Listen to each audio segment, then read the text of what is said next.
To change the transmission fluid on your Sportsman 500, follow these steps. For optimal performance, always use Polaris recommended fluids as described in your owner's manual.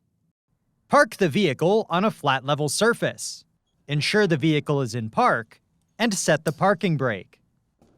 Next, place a drain pan underneath the transmission drain plug.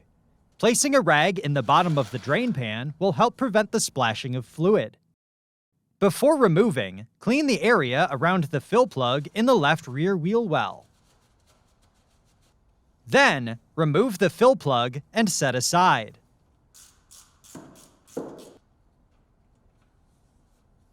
Next, clean the area around the drain plug in the right rear wheel well.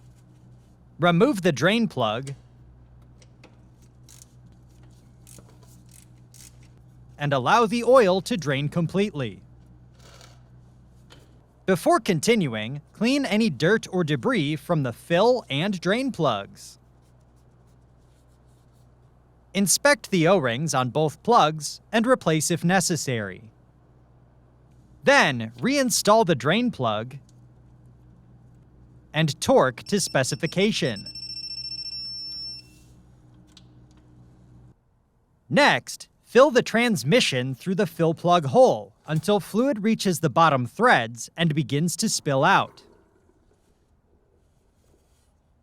Reinstall the transmission fill plug and torque to specification. Before continuing, clean any residual fluid off the vehicle and inspect for leaks. Finally, dispose of the used fluid properly at your local recycling center. For more information, see your authorized Polaris dealer or visit Polaris.com.